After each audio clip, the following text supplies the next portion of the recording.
to the Dawgs Podcast with your hosts, Blake Reneker, Justin Charles, and Josh All. What's up, Browns fans? Welcome back to another episode of the Dawgs Podcast. Josh, Justin, and Blake coming with to you guys virtually today. New dad, Josh. Sick kids, Justin. Just busy me. So we're coming to you virtually here tonight. We actually planned on doing a studio episode this week, and then the good Lord didn't want us to. He said, you guys have to do it virtually this week. So we will be back in the studio, though, on Sunday for our 500th episode. I'm just going to get this out of the way now. Make sure you guys tune in 2 o'clock p.m. Eastern Standard Time on this Sunday, February 16th. It's going to be our 500th episode. We can't believe we're at 500 episodes, to be honest. We're going to be talking all things Browns, off-season, the season in general. It's just going to be a good, just guys sitting around in the garage drinking beer kind of episode. I think we got some fun stuff lined up. Hopefully we can get Kenny Mack to call in for at least a few minutes. And I think you guys will like a couple of the surprises that we have just to kind of celebrate doing 500 episodes with a lot of you guys have been watching for a while now. We greatly appreciate it. To show our appreciation, to help grow the show, we are doing giveaways during the live episode on Sunday. Anybody who is already a YouTube member who becomes a YouTube member between now and the end of that episode, throughout that episode, you'll be entered for a chance to win a Dawgs Podcast t-shirt. We're going to give away 3 in that episode.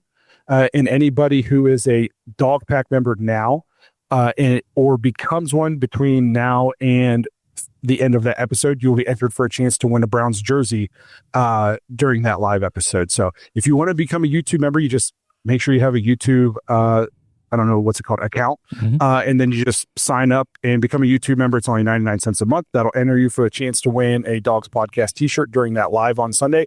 If you want to become a Dawg Pack member, you just head to jointhedawgs.com. That gets you into the private Discord, lets you play fantasy football with us. It gets you entered into that drawing for the free Browns jersey on Sunday. And we also are also talking about revamping that. We've already been in talks with some of the Dawg Pack members about some things they want. We want to hear from you guys about things you guys want out of the Dawg Pack to make that even better.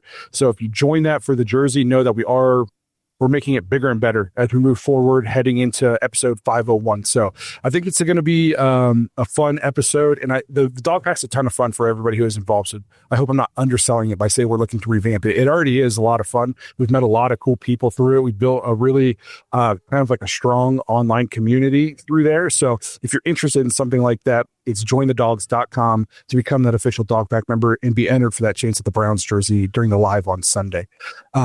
If you want to get intros and voicemails on the show, head to thedawgspodcast.com, tap leave voicemail on the drop-down menu. If you are watching on YouTube and you haven't already, please like and subscribe. Make sure to tap the notification bell so you don't miss any of the content that we're putting out, like the 500th episode on Sunday. You can find us on all the major social media platforms and search at the Dawgs Podcast. And if you prefer to listen to the show, you can find us on Apple, Spotify, and Google. So we got a fun episode lined up today. Obviously going to be talking about Browns, but I think it would be core of us as just football fans in general to not talk about the Super Bowl. It just happened. So we're going to just kind of give you our 2 cents on the Super Bowl, what it says about Mahomes, maybe kind of related to the Browns and how the Eagles have built their team. You know, obviously Andrew Berry spent time in the Eagles organization, kind of a Howie Roseman descendant. So I think we got a lot of cool stuff to get into. I guess the first thing I'll open up is just what did you guys think of the Super Bowl, the game? Because it was so boring, in my opinion. Yeah, I did not get the vibe during the game that it was going to be a Tom Brady New England comeback over the Falcons situation. It was the Eagles were dominating them, pouring it on, and just really embarrassing them. And it was so interesting that, you know, we've said on the show, and I've said to a lot of people all season long, like the Chiefs are not as good as their record. This is not the Chiefs team from years past. They're getting lucky. They're barely winning some of these games. They're getting controversial calls at the end, lucking out on missed field goals by the Broncos, all that kind of stuff. And then on the biggest stage, they got totally exposed. Yeah. No, I agree with you, man. I went into the game I was still going to watch it, but I was like, I've already watched this game. Obviously they added, Eagles added Saquon, but I was kind of just like, I was ready to see some new people in the Super Bowl finally. And I thought this was the year. But, hey, good for Philadelphia. because they literally went in and put on a show. They did not care that they were going against a 2-time AK three-peat. I love the stuff like, when you started hearing about Philadelphia players and they're like, yeah, we were here and they were trademarking three-peat. So we just went in there and buried them. And I was like, yeah, hell yeah, I like that. I like that kind of attitude. But no, good for them. Like you said, Josh, dominant performance. Their defense, wow. Like, I don't think you can oversell that enough. Like, their defense was phenomenal. I said on the episode I did with Kenny when we kind of talked about who we thought was going to win the game before the game, obviously. And I said that my brain said the Eagles would win because on paper the roster was better top to bottom, outside of quarterback and head coach. I said, but my gut was telling me Kansas City. And that kind of lends itself to how you didn't pick against Tom Brady until you knew like it was over, until you saw with your own eyes, okay, it's done. I can pick. That's kind of how I was with the Chiefs. Like, I wasn't going to pick against the Chiefs until I saw like what I just saw in that game. The Chiefs are approaching, I think they're a little bit of a crossroads. Like they obviously still have Mahomes. They still have Reed. Rashee Rice should come back hopefully next year, healthy. And he was having a great season before he got hurt. Pacheco's a really solid running back, but Travis Kelce's old, and he looked old this year. Thumbs up, I guess. I still haven't figured out why it does that. If anybody knows why it does that, tell me in the comments so I can fix it. But I think they're clearly, they've leaned on that defense heavy ever since Tyreek Hill left. Okay, they gave Pat Mahomes the big contract. They let Tyreek Hill. Did they trade him? Yeah, they end up trading him right to Miami, and they've really leaned on the defense. Josh, like I don't like to say the Chiefs win because of the refs, because you don't win that many games just because the refs are giving you games. But they do get favorable calls sometimes, just like the year the Browns went to the playoffs 2 years ago. We got some favorable calls. Like sometimes they go your way, sometimes they don't. But there's no doubt, like the Chiefs, they didn't beat themselves, most of the time. This was one of the first games of the year where they really beat themselves in terms of turnovers and stuff like that. But they got to retool a little bit, or I think, like you could see some other teams out of the AFC start to come out over them. As long as they got Chris Jones in the defense, they're going to be in every single game. And if they have Pat Mahomes, they're going to be scary. You don't want to give them the ball late. But I do think they can't just roll it back next year and think like it's going to be okay. I look for them to retool. I will say this, and I put this on X after the game. As much as I like to brag about how I was right on the lines, I was early on the lines a couple seasons ago, I'll expose my own freezing cold take. After the Eagles played the Browns this year, I got on this show and said, the Eagles are dog water. And I said, I don't know if Nick Sirianni is going to make it through the season. And I don't know how many more games these guys win. I think a lot of us were in agreement. Like the Eagles are, we shut down Saquon. Jalen didn't do anything against us. I mean, we were a Deshaun Watson led offense, couldn't do anything. And it was like, man, the Eagles look barely better than us, and we knew how bad we were. And then they went on to not lose. They only lost one more game the rest of the season and dominated the Super Bowl. So don't ever come on here and say I'm not afraid to admit when I was dead. Well, I don't think that at the time, and correct me if I'm wrong, that was the same game where he was chirping at the fans and telling them, like, I can't remember exactly like the lingo, but he was just kind of like, I am him type stuff. You know what I mean? Like, I'm really good at coaching this team, and yelling at Cleveland Browns fans because, we're the enemy, I guess. I don't know, but no, you were in the right. It was very, very dysfunctional for a little bit. Every week they'd have a press conference and Jalen Hurts and him would be like, nah, we're cool. Everything's great, and the media kind of drove that. Obviously, they figured out what was going on. And as much as the defense was great, Jalen Hurts, that was like a prove it kind of moment for him. Like a lot of people, even me, I have him as like a dynasty quarterback. And I'm like, should I be worried that maybe he isn't the guy? You know what I mean? For a little bit. But great performance. Their offense, as far as like roster wise, their offense is very good too. They've got elite weapons all over the place. And you got to think that they're going to be really good for a good while. One thing I really like about Jalen Hurts is his demeanor on the field. The dude is even keel, stone cold the whole time. I mean, they're up 27 or something, nothing. Not a grin, not even a little smirk on his. I mean, he is dialed in. I don't think he smiled until he raised the Super Bowl trophy at the end. I really don't.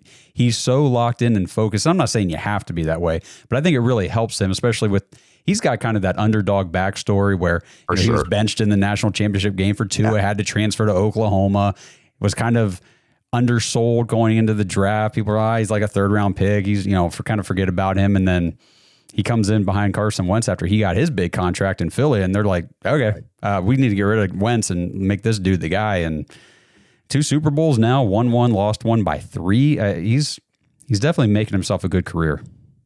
For sure. Yeah. Nailed it. Getting cut, or not cut, but getting benched in that national championship is almost a blessing in disguise for him, because it sets him up to transfer to Oklahoma to play for Lincoln Riley, who I think is crazy overrated as a head coach. But there's no doubt he's like a very good offensive mind and can get the most out of quarterbacks. And I think transferring to Oklahoma, playing in Lincoln Riley's system, really honing his skills as a passer and playing in a bit, and maybe not as much of a pro style offense. Obviously, Alabama is a lot of turnaround, hand the ball off, kind of like almost like a Kevin Stefanski offense.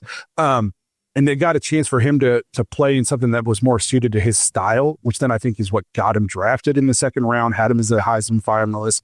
And then you're able to build an offense around him. Honestly, got Kellen Moore a head coaching job probably. So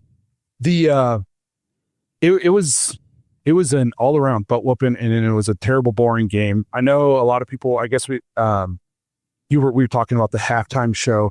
A lot of people are talking about it. I was one of these people where I thought it just was what it was. I've seen worse halftime shows and I've seen better halftime shows. I'm not like the world's biggest Kendrick Lamar fan. I'm not a Kendrick Lamar hater either. I just like I don't listen to tons of rap. I sometimes I do, but I just think when you're doing the Super Bowl, and this is how I kind of described it. You were talking about my dad. I doubt my dad watched it, but if he did, I'm sure he hated it.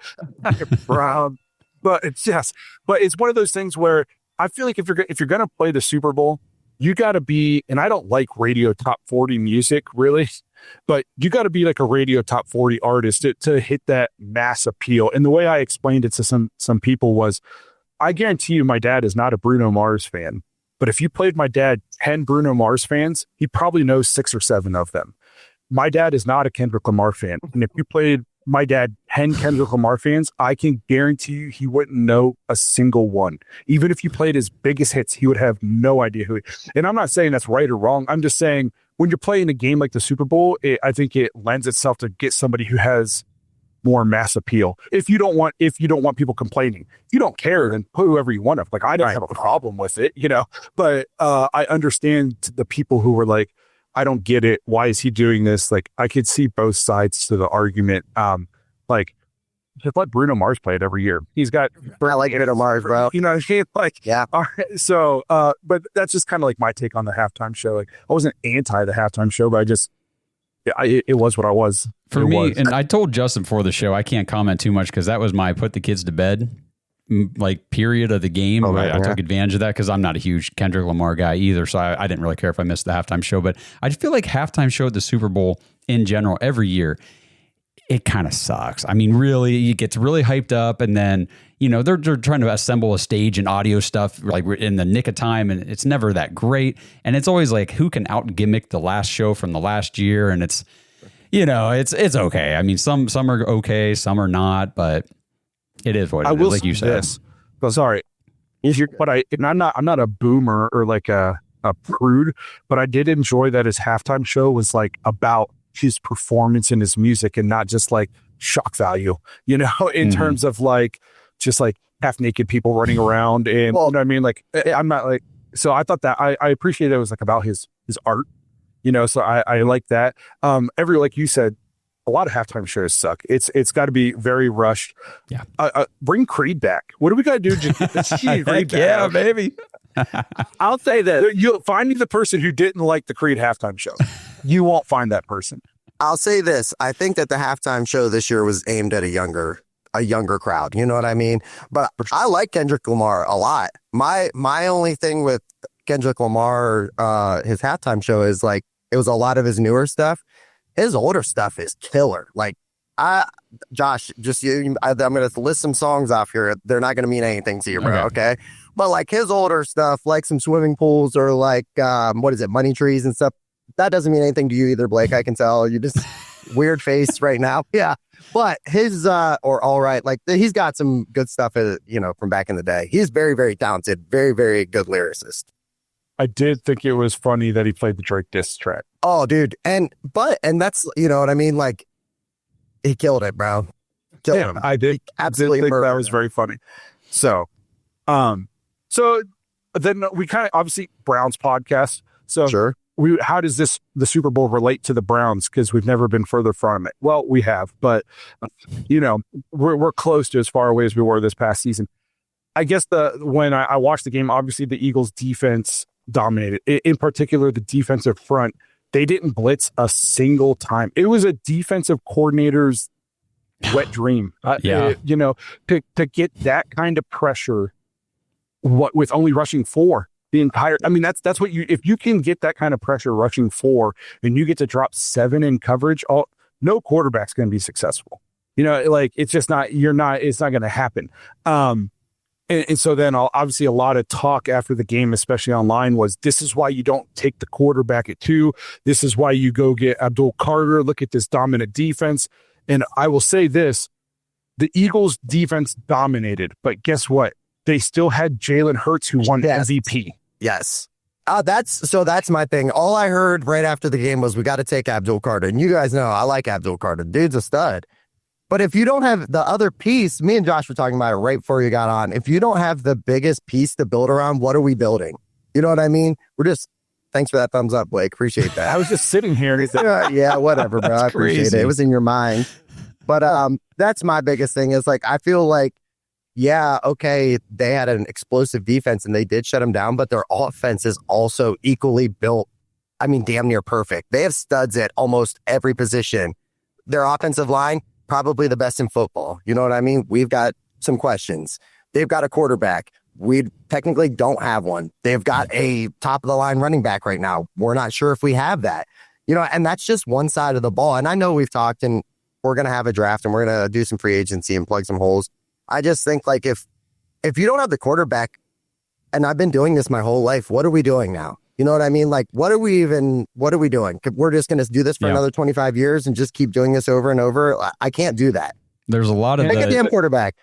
A lot of the defense wins championship stuff, from the Abdul Carter and the pass on the quarterback crowd and all that kind of stuff. But the quarterback, the offense, you have to have that to even get to the championship. I mean, you watch the NFL playoffs and there's a lot, every team that's in there is good. Okay, these are the good teams that make the playoffs. They all have good defenses. And what teams overcame the other, like the Texans overcoming the Chargers' great defense, great offense, right? And obviously the Texans' defense shutting down the Chargers and everything because they didn't have the weapons. You talked about everything that the Eagles had on the offensive side of the ball. I mean, Jalen Hurts throws a dime pass to Devontae Smith in the end zone, hits A.J. Brown, and he even threw that ball, the touchdown to A.J. Brown, a little late. He was wide open like 2 seconds before he even hit him, and he still was able to get to the end zone. So you got to have all those pieces. It is the ultimate team sport. But we just saw in a 3-14 season, if you don't have the quarterback in place, those other pieces do not matter nearly as much. No, like you said too, you gotta have the Jalen Hurts' best 2 games of the year were the NFC Championship and the Super Bowl. Okay, so if you take Jalen Hurts off this team and you plug in a bum, Kenny Pickett, I don't care. Yeah, Kenny Pickett. If Kenny Pickett starts all year for the Eagles, even with their dominant defense and Saquon Barkley, they aren't in the Super Bowl. And Saquon Barkley probably doesn't rush for 2,000 yards. No, because Saquon Barkley is clearly an X factor and a difference maker by adding them to the offensive roster. But what allows him to be open and have open rushing lanes and all that is the fact that the defense still has to respect Jalen Hurts. And you saw in this, the Chiefs, you can't say defense wins championships. Chiefs have one of the best defenses in football also. But you could tell that they were selling out to stop Saquon. They were not going to let Saquon run all over them. And Jalen Hurts was good enough to take advantage of it all game. And so do I think Jalen Hurts is Patrick Mahomes good? No. I don't think he's Josh Allen good. He might not even be Lamar Jackson good. He's Joe Burrow good. He's obviously one of the upper quarterbacks, but I don't think he's necessarily in that top tier of quarterbacks.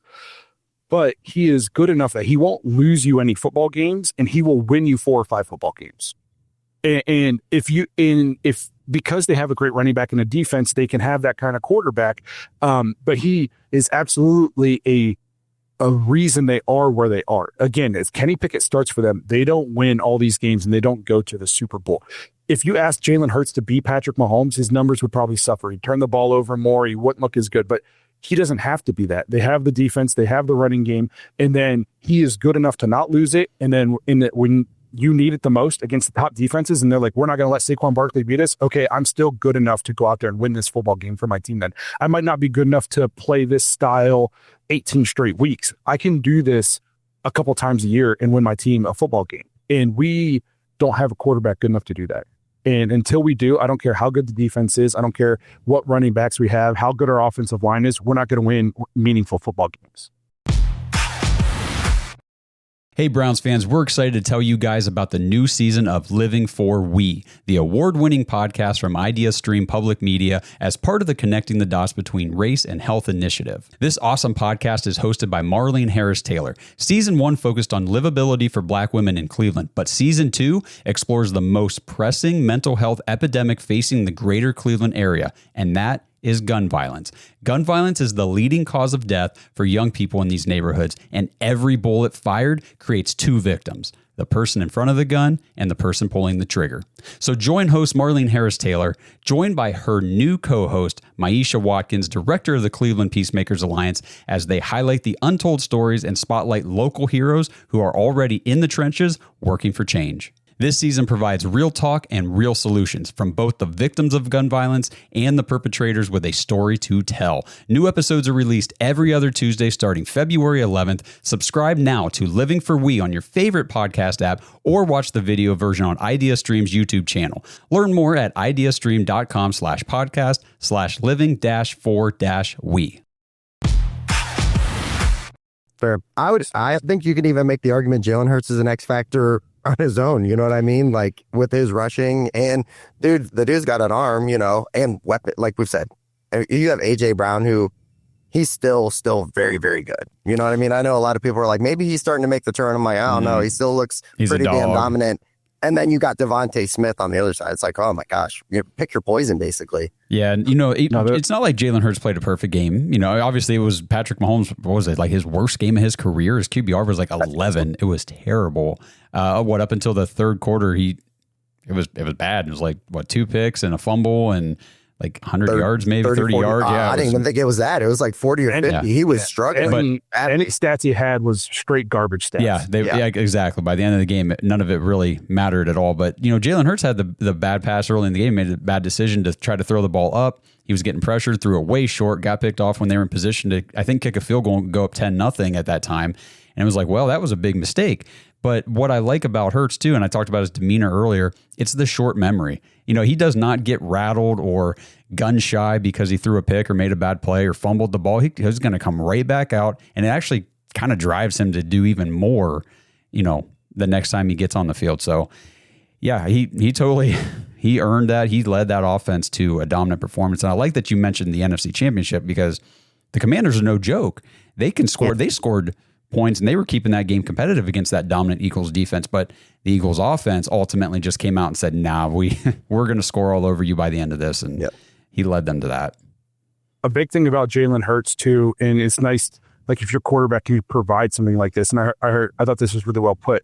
The Eagles start every drive 1st and 9. Yeah, I know. almost 1st and 8, because if it's a yard to yard and a half, they're gonna push it and they're gonna get it. Yep. He is it. And to the people who say they want that play outlawed and blah blah blah blah blah, I don't necessarily love the play either, but I'm not a pussy, and if I don't want to give it up, then I don't let them get to that situation. I figure out a way to stop it. If it was so easy, every team would do it. We saw just 2 weeks before how bad the Bills were at it. They have a 6'7" quarterback or whatever he is, 240 pounds. They can't do it. It's just one of those things, like he is an X factor. He squats 600 pounds. He's perfected the way to run the play. And because of that, their offense, they're going, I only need to get 8 yards on my first 3 plays, and I know we're going to get the 4th down. And So if you can find a quarterback that provides you some kind of X factor in that way, like it's huge for the offense. Yeah. So I guess then talking about building around the quarterback and whatnot, we should talk a little bit about the quarterback position for the Browns. Obviously, the biggest battle online is, do the Browns take a quarterback at 2? We are, I think, obviously all on the page of we think the Browns should take a quarterback at 2. I think what gets lost in this a lot when we post clips online and stuff is that we are saying take a quarterback at 2 and hand them the keys to the franchise. That is not what I'm saying at all. I'm saying take a quarterback at 2, and I'm still drafting another one most likely, and I'm still adding a free agent quarterback that I think can play at a high level for minimum 1 year to give the guy I'm drafting at 2 a chance to develop. And the reason I'm taking my guy at 2 this year, and I'm not going and getting, a player to put around my bridge, is you're not guaranteed to pick at 2 again. So the people that are saying, go, just get a quarterback next year. Well, you're not guaranteed. If you really think that if we add a top level playmaker at picks 2, or if we trade back a couple and we draft even more playmakers and we bring in a bridge quarterback who can play, well, we're not going to be picking in the top 12, the top 15 next year. So you're up here, get your guy now and give him a chance to develop. And I know some people aren't high on these quarterbacks. I've seen so many different takes either way.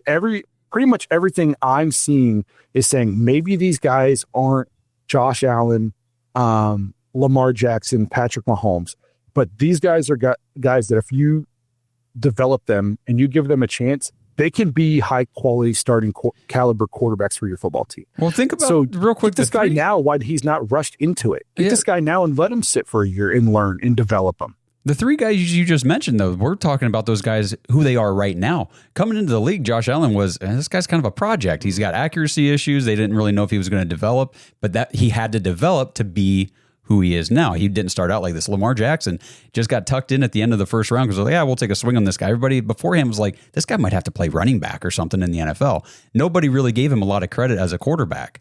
And who was the other one that you mentioned? Patrick Mahomes. Patrick Mahomes. Todd McShay was saying how Patrick Mahomes had the worst footwork he'd ever seen coming out of college. And it's just stuff that once you get to the league, if you can clean those things up, if you're willing to work and, put in the effort and the time to perfect your craft and be that guy for your team, you can do it. So none of these guys come out polished. And I think a lot of the, this quarterback class sucks. That's just regurgitated talking points that we heard all college football season. It's just people have not done their homework. I don't think a lot of people watch a lot of film on these guys. I mean, I've done stuff on Cam. I've done stuff on Shador. They're both worth a top 2 pick. If you need a quarterback, you can't pass on either one of these guys, in my opinion. And I'd make the argument, how sure are we the guy is there next year? You know what I mean? Like, who's the guy that we're taking? Let's say if we're picking at 6. Because Manning, you got to think Manning's probably going to be really high. Who's the guy? Yep. Who's that next guy a year down the road that we're 100% sure we're going to basically fold on this year so that we can draft a guy next year? And like Blake said, it's not even guaranteed at all. You don't even know where the hell, you know what I mean? You could be like the Giants and win one game stupidly, and then all of a sudden you're picking 3rd and you don't have a quarterback. So that would be my argument, is just address it. It's the biggest need. It is our biggest need for our whole lives. We still don't have a quarterback. A lot of people will use the fact that Jalen Hurts was a 2nd round pick, so you don't have to take your guy at 2. You can get him in. I'm not gonna build my plan on the outlier. The greatest quarterback of all time is a 6th round draft pick. So that doesn't mean I'm going into drafts looking for 6th round diamond in the rough quarterbacks to hand the keys to the franchise to. I'm gonna look at, statistically speaking, most of the time the good quarterbacks come in the 1st round. Obviously, you have your guys like Brady, and you have a Jalen Hurts who was he was a 2nd round pick, but he wasn't the last pick in the 2nd round. You have some of these guys who go on. Kirk Cousins was a little bit later round. Dak Prescott, I think, was a 2nd rounder. I went through and did this, but 80% of the league is 1st round draft picks, and all but 2 of the playoff quarterbacks were 1st round draft picks. And I'd make the argument, I think I did, was Russell Wilson, if he was coming out of college today, would have been a 1st round draft pick. He just got drafted in a time when, because you weren't 6'4", you didn't get picked in the 1st round. So I'm gonna build my plan based on precedent and not off the outliers. I'm not gonna be like, well, Brock Purdy, look how good Brock Purdy's playing, so I'm gonna try to find Mr. Irrelevant to be my franchise quarterback this year because it's happened one time in the history of the football league. So it must be the way I'm gonna do my plan. No, so I'm gonna add a quarterback, but again, I'm going to get a free agent bridge. Also, I'm not saying that it has to be Cam or Shador. Personally, like, I feel like I'm kind of leaning, like, I really like Shador right now, but the Browns are the one doing all the research and the work and the interviews. My only want is for them to put all their effort and resources into finding the guy that is the guy that leads the franchise for the next 10 years. And if that turns out to be freaking somebody, I don't even know their name, and they take them at 2 and everybody's like, oh my God, I can't believe they reached on this guy at 2. It's not a reach if he starts for your team for the next 10 years. Okay. So I'm not saying you have to draft Cam Ward or you have to draft Shador. I'm saying you have to put in the work to identify the guy that's going to lead your franchise. And you can't be afraid to pick him, and you can't be afraid of the pushback. If it's Jackson Dart, then go draft Jackson Dart. If you do all these interviews and you watch all the film and you say it's him, then pass on Shador or pass on Cam and go. But don't be afraid to do it just because we failed at it before. And everything you have as an organization needs to be into finding the quarterback. And again, I don't care what the name of it is. And I'm not going to scream about a reach because I don't care as long as it works out. And how many times people say that Andrew Berry can't draft, but if you go back and you look at all of his drafts, after every single draft, the Browns draft is graded B+ or higher. So he's not reaching on guys. He's taking guys that all the experts are saying are good value. And then 3 years down the road, everybody's killing him, crucifying him, saying he can't draft. Well, at the time, it was considered a good draft. You know what that tells me? It means that the draft is a crapshoot. It means that the high-ranked, high-value guys, they don't pan out all the time. So throw that out and pick the guy that you think is going to lead your franchise. And who cares what other people say? Yeah, it also tells me that there might be some issues with coaching and development as well, because Andrew Berry's drafting the guys, but then he doesn't walk in, along with them throughout their career. He says, hey, I picked this guy. Here you go, team. Go coach them. Go develop them. Now they're yours. They come to practice. Andrew Berry's not out there with the whistle running drills. So I don't know. I get where people are getting frustrated with the lack of solid contributors throughout his drafts. I understand it. But how much of the miss is on him and the scouting department's misses, and how much is it on the lack of development after they're selected? So just something to keep in mind. That was just my point is if Andrew Berry missed on a lot of these picks, then so did everybody. Because again, all of his draft grades are B+ and higher. They were all considered good drafts. I can think off the top of my head that Anthony Schwartz was considered somewhat of a reach in the 3rd, but our roster was thought to be so loaded that it was okay because, to get a guy with that kind of speed. But outside of that, like, he hasn't been accused of just reaching on tons of guys and been getting D- draft grades. And then we wonder how we got here. Every year, everybody says this team's loaded with talent. Yeah, you know what I mean? Every year, Browns fans talk about how loaded we are at talent. And then after the season, it's Andrew Berry who doesn't know talent. Well, 7 months ago, you said this team was loaded with talent. So again, it's coaching, and some people will be like, you guys always defend Stefanski. Just because we defend him doesn't mean we think he's perfect. There's obviously room to improve. I'm just not willing to give up on the guy when I think he shows promise and you don't know what you're going to replace him with. But speaking of the bridge quarterbacks, and to kind of transition off of, we talked a lot about the rookie quarterbacks, obviously. I'm hearing some names thrown around as possible bridge quarterbacks for the Browns. Obviously, we've talked Kirk Cousins at length. I think he'd be a good fit here, especially if he's healthy. We've talked Derek Carr. That's another name I saw pop up as like becoming a more and more realistic option that he's going to get bought out with the new regime down in New Orleans. I've been high on Derek Carr for his entire career. I think he could play good football for a season or two under Kevin Stefanski. But the two names I guess I wanted to talk about today were Aaron Rodgers is going to be, the Jets have decided they're not going to bring him back. And then, so I guess we'll just start there. Mm-hmm. Because he's going to be available. We won't have to trade for him. Would you add Aaron Rodgers to this team? Do you want me to start, Josh? Yep. All right. So here's my thing with Aaron Rodgers. Do I think that he's completely lost all talent? No. I do think he's coming off an Achilles injury. My only problem is, man, there's a lot of fucking noise right now in Cleveland and in that locker room.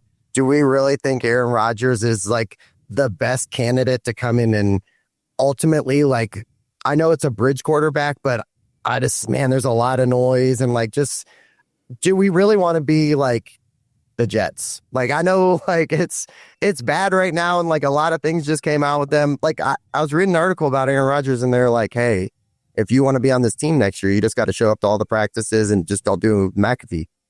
And he was like, yeah, fuck that. I'm just doing whatever I want. We don't need that, bro. We know the last thing we need is not only Cleveland media freaking out about what we're doing, but now the national media every day is like, oh, Cleveland. I don't want us to be in the news for bad reasons. And I'm tired of turning on TV and it's always bullshit about the Browns. I want good. So for me, I think it's just too much noise, almost too big of a personality. Yeah, thanks a lot.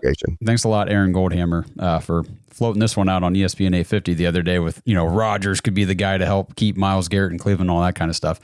I think that Aaron Rodgers is probably the same sort of situation as to why the Brown, that news or rumor, whatever it was, came out that the Browns were prioritizing Jacoby Brissett over a guy like Joe Flacco, two guys who'd already been here, because I don't know how eager, willing, or even great Joe Flacco is at mentoring younger players behind him. I think he's kind of like I handle my business, I do my thing, you deal with your stuff kind of guy. And I feel like Aaron Rodgers is probably not the guy you want to bring in here if you're bringing a young rookie quarterback trying to help him learn the league and professional football and all that kind of stuff. So I agree with you, Justin. I don't think he's lost everything. No. I mean, he was just shy of 4,000 yards, 28 touchdowns, 11 picks on a pretty bad Jets team. So, I mean, I think he can play, but I don't even know if he'd want any part of this situation, to be honest with you. This is one of those things where, one, would it entice Myles to take away his trade request? I didn't get to watch the whole thing. I just kind of saw the headline where it was talking about the other quarterback we're going to discuss, Matthew Stafford and Rodgers. I think it was Schefter saying, the question was, if the Browns were to add Aaron Rodgers or Matthew Stafford, would it make Myles want to stay? And Adam Schefter says it could. Like it's not completely ruled out. It could change his mind.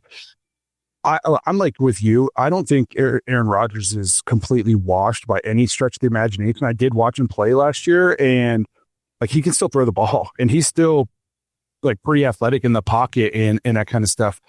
Like you said, it's just, is he good enough to be worth the noise?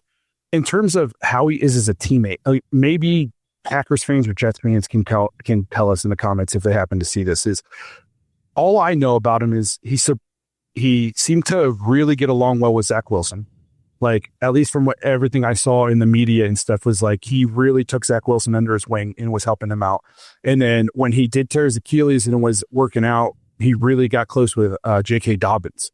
Another guy like younger than him. Obviously, J.K. is older than Zach Wilson, but like another guy kind of under his wing, working out with him and pushing him and that kind of stuff. So, is he a bad teammate? Has he had teammates come out complaining about him being a bad teammate? Again, I'm not a Packers fan or a Jets fan, so I don't follow the team close enough. All I know is what I hear him say in the national media, and I don't 100% buy into everything the national media always says. Like it's a 24 hours news cycle. They got to have stuff to talk about. So it's one of those things where it's like, if they did it, I wouldn't be mad about it, but if they decide not to, I completely understand why they're not going to look in that direction. Like, but do I think he could be good in Kevin's offense with Jerry Jeudy and, whoever we would add a running back through the draft and Tillman I think he could be pretty good on this team, so like it's enticing, it's intriguing.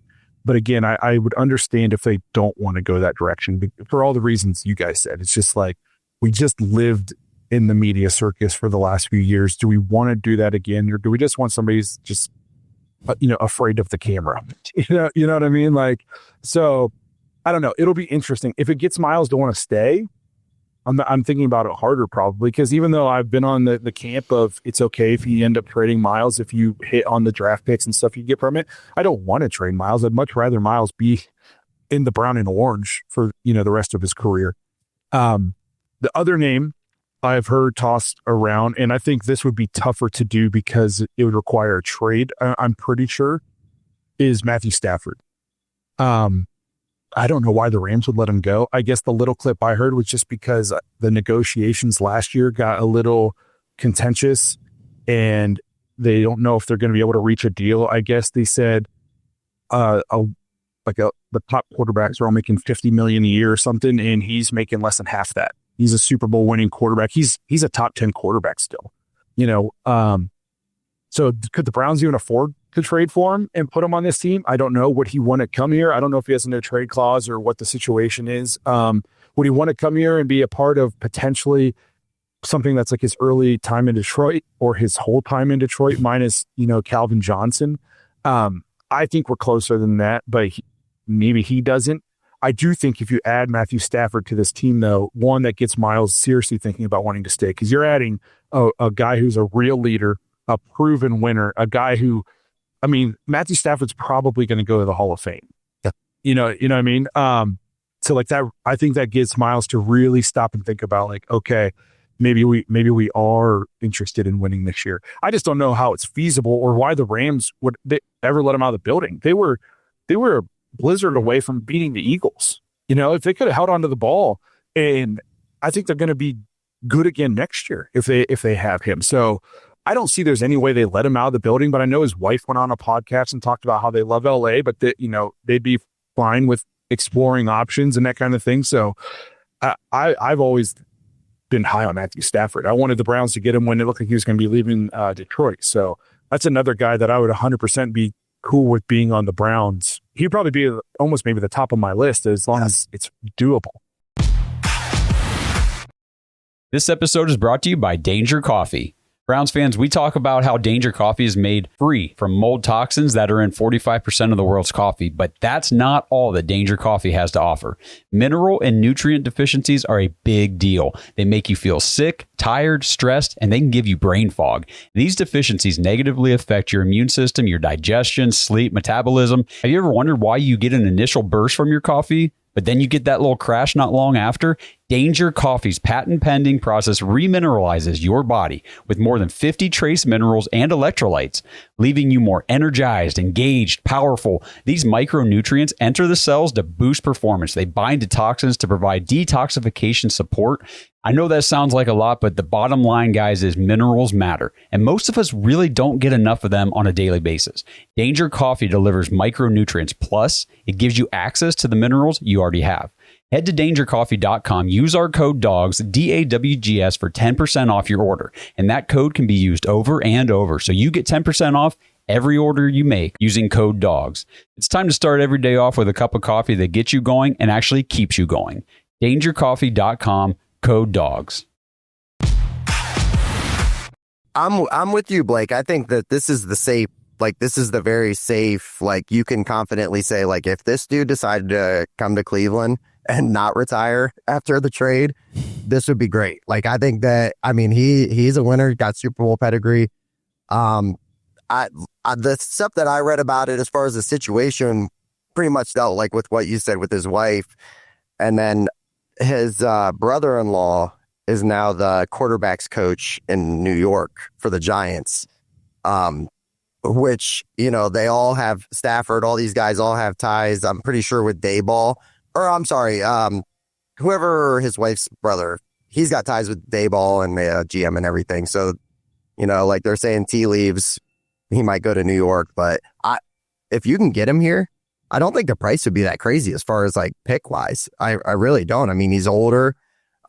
They sound like they're kind of selling.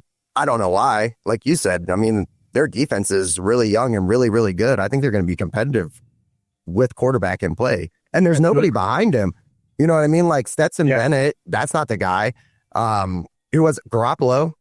I don't know. Ask 49ers fans how they feel about that. I don't know. He's probably not the guy, right? Yeah, right. So, I think it's safe. I think that would be a home run as far as for Browns fans. I just don't see it happening. I think it's crazy too. They came out and said that they're going to trade Cooper Kupp this offseason. So it kind of seems like, for whatever reason, on the offense side of the ball, they're moving away from their older pieces, or at least trying to. I don't know what the plan is, but I'm not a Rams fan, so I don't follow the news cycle with them. But Blake, did you have anything else about Stafford? Because there's one other name that I've been seeing people post a lot on our comments on social media. I was just going to throw it out to you guys real quick for a discussion. No, go ahead. All right, so you talked about Rodgers, you talked about Stafford. Those would be more short-term bridge options because they're older, they're closer to retirement, all that stuff. But a younger guy that we've talked about him before, but Justin Fields gets dropped into our comments on the daily. Like every time I post about a quarterback, somewhere in there, somebody's saying, wait till the 5th round and draft Will Howard, which I just LOL. And then they're putting in, trade for Justin Fields. I'm like, well, he's a free agent, so we don't need to do that. But, do you think Justin Fields would be an option? Now, obviously, I don't think he'd be a bridge guy. He's going to be looking for a longer-term deal, I'm sure. He probably wants a starting opportunity, a chance to prove himself. Blake's got thumbs up, so let's hear what he has to say about Mr. Fields. First of all, I just want to clarify, you're saying LOL to Will because he's not going to be there that late. Yeah, they're like, get him in the 5th. I'm like, come on, guys, you guys are ridiculous. That's what I want to tell, not to divulge too far off from the topic, but all these people doing PFF mock drafts, and you're sending them to us with Jackson Dart in the 3rd and the 4th and Will Howard in the 5th. I'm like, guys, none of these guys are going to be out of the 2nd, probably. Like Will Howard is not going to be there in the 4th or the 5th. Jackson Dart's not going to be there 15, probably. That's fair. I quit using PFF for mock drafts completely because this year's a perfect example. If you select the Browns and you don't take Shedeur Sanders at 2, he doesn't go until partway through the 2nd round. That's not realistic. I don't like using their mock draft simulator. They got some big bugs they got to figure out. So for sure, I'm with you on that. In terms of Justin Fields, I would bring him in, obviously, if you can. I never understood this notion that Justin Fields can't throw. Obviously, we all watched him at Ohio State, and he was a throw-first quarterback that had the ability to run really well, but he was always a throw-first guy. I think the biggest issue with Justin Fields and why I don't know if he's a fit here is his biggest issues with processing information. Yes. Correct, bro. And Yes. Dan Orlovsky called this out before he even got drafted. But when he was, doing film studies on him before the draft, he said, I like Justin Fields, but I would not take him too early because he's kind of a one-read guy. And, he's playing at Ohio State with Chris Olave and all these guys. And guys are wide open. He doesn't have to scan the field. He doesn't have to do a lot of pre-snap stuff. And he's like, and if you watch, he's late on a ton and he misses a ton. And I don't know if he's ever improved on that since becoming a pro. And we just watched a quarterback not be able to process information. And Deshaun is physically gifted still. Obviously, he's probably lost a step with injuries, but he is still physically gifted at throwing the football. I mean, even when we traded for him, every report out of camp for the Browns was this is the best quarterback we've ever had physically. The way he throws the ball, everything about him is the best athlete we've ever had at this position. And then we saw how that turned out because the game is mental, especially at the quarterback position. And so you would have to, I'm not giving up a huge contract to get him, and I'm just not bringing him in and being like, here, you're the starter. If you want to bring in Justin Fields and you want to still draft a rookie and then you still want to bring in somebody else, and then he just happens to be really good and he beats out everybody and becomes your long-term quarterback, well, then that's great. It's almost like a Jared Goff, Hendon Hooker situation. It's like they drafted Hendon Hooker thinking Goff was just going to be this bridge, and then Goff turned out to be pretty good for them. I would love for that to happen. First of all, I love Justin Fields, but I'm scared of that, the information processing, and just, I don't know if he's ever improved on that since he became an NFL quarterback. I see a lot of the same problems with him. Yep. That was the thing with Chicago last year. Was like, hey, he has a lot of trouble going through reads. We just watched that. We just watched film on top of film, game after game, where there's just people running around wide open and we can't see it. So I'm with you guys. I'm okay. I don't think that's the direction. I mean, if you're going to bring him in, cool, but I'm like, don't pay him $40 million. No, I don't even know if I can afford that shit, honestly. I don't even know. If you want to give him a Steelers 1-year deal, I'm 100% fine with that. But again, I'm not going and getting Justin Fields and just being like, oh, here, and hand him a 3-year, $80 million contract or what. Like, I'm not doing that. No, it would have to be a 1-year deal, which is why I think he's probably looking for a team that's out of that top 5 that doesn't really have the capital to move up with the Titans if they decide to trade pick 1. So basically, if you're out of the quarterback market in this draft, you're looking for a guy like Justin Fields in free agency this year. You know, if you're the Raiders or the Saints or some of these other teams that you know you're going to need a quarterback. And that's why I think that Jackson Dart honestly will end up being a top 15 pick, because there's just so many teams in that top 15 that need a quarterback really, really bad. And this free agent class, it's not like it's stacked with guys that can come in and give you meaningful games. So I can see a whole lot of things happening. Teams paying bigger contracts to guys that, you know, they probably shouldn't, but it's the way it goes with the market. No, I'm glad you brought that name up though, because everybody talks about him. I think even my dad is big on Justin Fields, and some of it's Ohio State homerism. I mean, and stuff like that. But again, if you want to bring him in for a cheap contract, I'm all for it. But I like I said, I'd bring in 15 quarterbacks if you could this year, because you got to find one. So I would add as many as the league will let me, if that's what it takes. But you just got to be smart with it. I'm not just handing him the keys to the franchise because he played at Ohio State and we think he could be good. He just hasn't had the right situation. Our situation might not be that great. Turns out our situation might be fucked up. There were red flags coming out of college, and those red flags have continued to be red flags. So that is that's just my only worry there. I guess we kind of talked about it with Stafford then, which would it convince Myles to stay, which we haven't really got to all three of us talk about it since the initial news broke. He's been just kind of doing a media tour, going before the Super Bowl, talking about how he just doesn't think we're ready to win right now. And what do you guys think of the media tour? What do you guys think it's done in terms of public perception of him, especially by Browns fans? And what do you think happened to the point where not that long ago he said he met with the coaching staff in the front office and we were a lot closer than people think, and then out of nowhere he's doing a media tour talking about how it was just time to leave, and we're not in line in terms of being ready to win right now. Like, where are you guys standing with this? You want me to take it? Go ahead, buddy. I'll just say real quick, like the media tour, as a Browns fan, just fucking tired of it. Like, I'm tired of the best player, the best defensive player in the league is on my team, and he's on every damn TV spot. It's like he told his agent, line me up on everything you can, everything and everyone. Oh, I want to leave Cleveland. They're not ready to win. It's Cleveland already gets shit on all the time by everybody. It's like, Myles, you already put out the public request and the letter and everything. It's all over social media. Just let it go, man. Like, we can't trade anybody for another month anyway. Just chill out. I don't know. And in terms of what happened, and that, I don't know, it almost makes me afraid that they brought him in and said, the plan is we're going to take, Travis Hunter or Abdul Carter. We're not going to take a quarterback, and we're going to try to find a veteran. And he was like, I've seen this too many times before here. I'm done. I don't know.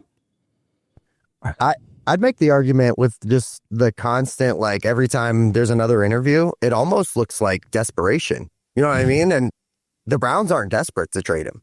There's actually all the leverage is on the Browns side. So I think it just kind of messes with his value. You're probably got teams calling up and going, yeah, we know Myles isn't happy. So what do you think? 2/3, or is that good enough? I don't know what you know what I mean? Obviously he's not worth 2/3, but I think that the constant just, hey, I want to get the hell out of here. Get me the hell out of here, please. Oh, Philly. Yeah, that would be dope. Oh, Washington, great core. I think it just it almost lowers his value. It makes him look desperate to leave. And the leverage is all on one side, you know? And it's pissing the fans off, too. I've seen a lot of fans, on social media stuff in our comments. They're like, yeah, I was with him when he first came out with the trade request, but now I'm kind of sick of it, and it's, if Myles, if we don't trade you and you're here next year, like, it might be a little awkward, sometimes. I don't know how the fans are going to feel. Like, are they going to cheer you as emphatically as they did last year? I don't know. I think it's going to get awkward regardless. Because I really, unless like the Browns get a haul, like a crazy offer, I don't think, does it make sense? Especially like how the cap situation is right now. Because I read doesn't make any damn sense to me. Jack Duffin's article, I mean, he's the only one I read about cap stuff anymore. He breaks everything down very well. And I mean, he even said multiple times, the most likely scenario is he's here. I mean, it doesn't make any sense to trade him financially. Right. And then I think you have to get him under contract too, before you can even, you know what I mean? because they have so much dead money kicked down the road. It's like, I don't know. I feel like the media tour is his one attempt to gain leverage because he knows he has none. Yeah. And it's like, if I can just burn enough bridges, then they'll be tired of me and they'll get rid of me because they don't want to deal with the headache and the media circus and the fans. And so it's like his only piece of leverage to try to get out of here. The public perception, I feel like, is, I'm not going to say it's done a full 180, but compared to where it was when he first released the letter, considering a couple hours after the letter to the request to be traded, there was a protest outside of Brown Stadium against the organization. That's true. And now I'm seeing much more talk like, okay, get what you can get for him if if that kind of thing. So I think it's his only piece of leverage in terms of trying to force his way out of here. It's one of those things where, and I think I mentioned this on my episode with Kenny, and I don't agree with Tony Grossi on hardly anything. But like he said, the Browns don't owe Myles anything. Like they tried to build a contender around Myles, and maybe they swung and missed at the quarterback position, but he wanted Baker gone. Like that was widely reported that he was done with Baker and he wanted Baker gone. They went and they spend the most money of any team in the league in terms of the roster and the way that they're, doing bonuses and this stuff to try to add talent to the team. And it's not like you've been a model citizen here. You got suspended for hitting a guy with a helmet. You wrecked your car. And I talked about this before. It's like, and you didn't play for free. They don't owe you anything. They paid you handsomely for your time here. You know who they owe it to? Us. We're the people who are owed things. We're the ones who spend money on gear. We're the ones who go to games and pay the crazy concession prices and come cheer for you when it's 30 below zero and it's raining. Like, they owe it to us to get the most out of you as possible, and whether it be keep you here and you perform at a high level, or they trade you and it's whoever gives us the best capital back. I don't care where you want it. We don't need to do right by you. This is not a Joe Thomas situation. Joe Thomas never asked to be traded.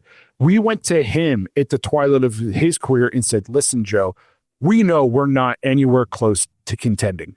Do you want us to trade you to a contender for you to try to get that chance? I think it was Indy. Peyton Manning wanted I think you're Joe right. Thomas to come to Indianapolis. And I'm pretty sure the Browns were like, Joe, we'll do that for you. Like, you've given us all this time. You've never asked for anything in return.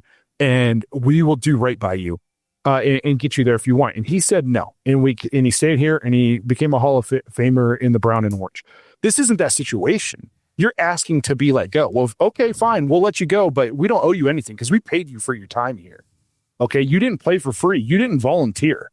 We don't owe you anything. We owe it to the organization and the fans to put the best team possible on the field. And the only way to do that is to trade you, either keep you or trade you to whoever's going to give us the best capital back. And I don't care if I'm trading you to the freaking Canadian Football League if they somehow give me the best return.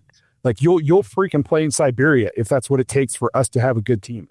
We don't owe you anything. And maybe that sounds cruel. I like Myles. I want him to retire in the brown and orange, but you're not above the Browns. When you're not here, especially because you requested a trade, you'll be forgotten, and I'm still going to be a Browns fan. Like, that's just the way it is. No one player's above me being a fan of the Browns. I'm not a Myles Garrett fan. I'm a Browns fan. So we don't owe you anything. The organization owes it to the fans to put together the best team possible. And if that means you end up on a worse team than the Browns, so be it. So be careful what you wish for. I think that's a pretty good mic drop moment from Blake Reneker right there. That's good stuff, man. No, I mean, I agree with you 100% on that. What do you want? You want us to prioritize sending you to a contender? We're going to get, worse capital back because that's what you want? Because you want to leave? Because you want out 2 years early on your contract that you signed, by the way? Nobody put a gun to your head and said, you got to sign this contract, this extension to be in Cleveland and stay here. You wanted that. You chose it. You signed on the dotted line. So deal with it. Like, if you want out now, that's almost like, it's like tough shit, dude. Correct me. Did he sign this extension? Was it the year we traded for Deshaun? Or was it after Deshaun's first year where he only played 6 games? I'll look it up real quick. because if he signed that extension when we traded for Deshaun, he took that as, I want to be here because look at what we're doing. Look at the quarterback we just added. So because that quarterback who 2020. So it was when Kevin first came in. Baker was still here. It was when Baker was still here. Okay. It was the 2020 season before 2020. So that year we went to the playoffs and won. The playoffs. Yeah. Okay. So I guess that renders my point mute. I was going to say, if you signed an extension after we added Deshaun, that tells me you were on board with getting Deshaun. So you were just as wrong about him as the organization was. But no, I hope Myles is here next year and we don't even have to ever talk about this, and it becomes like a thing of the past. Like, nobody holds anything against Njoku. In fact, Njoku's probably my favorite current Cleveland Browns player. And he's probably on my Mount Rushmore favorite Browns players in my adult life. And he asked for a trade once or twice. So this will all be forgotten if we get it figured out. But if not, I don't want it to sound harsh, but tough. Like, you're going to go wherever you go, and you might just be in squalor. Have fun in Carolina, or some other dumpster fire organization. Like, have fun. We're going to be here still trying to figure it out, but we're going to do what works for us. Right. Fair, bro. So, but all right. I think we're approaching the hour mark. So we'll go ahead and wrap this thing up. Again, we appreciate you guys being here. This is episode 490 something. So we are inching closer to episode 500, which again will be on Sunday, February 16th, live on YouTube at 2:00 p.m. Again, become a YouTube member between now and the end of the episode, or if you already are one, be entered for a chance to win a Dawgs Podcast t-shirt during that episode. Become a Dog Pack member between now and the end of that episode, or if you already are one, you will be entered for a chance to win a Browns jersey. That's jointhedawgs.com to become an official Dog Pack member. We're excited to do that episode. We can't wait to do a live, show you some of the surprises we have in store. I think you guys are going to like it. Make sure you have the notification bell tapped this week. We got a couple more things coming out about the Senior Bowl. I think Josh has some stuff to put out. Some more good stuff on some potential draft prospects for the Browns. So let us know what you think the Browns should do it too. Let us know what you guys think of the continued Myles situation. But we appreciate you guys being here. We'll see you guys later this week and talking about the Senior Bowl, or not the Senior Bowl. Yeah, the Senior Bowl. And then we'll see you guys on Sunday I couldn't remember if you're doing Senior Bowl or just prospects in general. But it's Senior Bowl with Barry Shuck. Defensive side of the ball this time. We just wrapped up defensive side the of the offense. Ball. Defense, yeah. I tell you, we're not winging it right now. This was all very planned, I promise. But again, we'll see you guys for that. And then don't miss it Sunday at 2:00. The more the merrier. I think it's going to be a really good time. So make sure you guys are there. Until then, have a good one. And Myles, get your head out of your butt.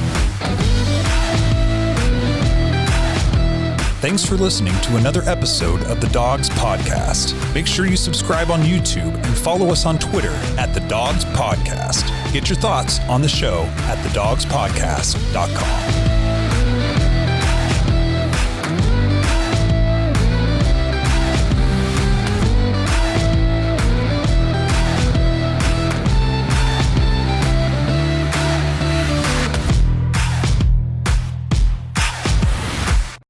This episode is brought to you by Baden Sports.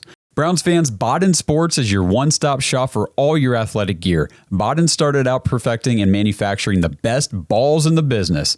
Yeah, if that sounded dirty, that's more about your mind than my words. But hey, it's true. Baseballs, softballs, footballs, basketballs, volleyballs, soccer balls, you name it, and Baden has engineered the highest standard sports balls available. And now they offer more than just sports balls. If you got kids playing baseball or softball, Baden has batting gloves and bats to go along with both game balls and training balls. If you're into basketball, Baden makes basketball specifically for indoor or outdoor use. Heck, Baden even has all the equipment you need for pickleball, which is one sport that I hear everyone is playing and yet I still never have. And I need to fix that soon. But don't miss the backyard games section of Baden's website, where you can order everything you need for this upcoming outdoor season. Pool balls, backyard volleyball nets, croquet, bocce, horseshoes, cornhole, and more. Right now, you can get 10% off your entire order at Baden Sports, BADEN sports.com/dogs, DAWGS, and use promo code DOGS when you check out. That's 10% off all the top quality sporting gear you need this season. BadenSports.com/dogs.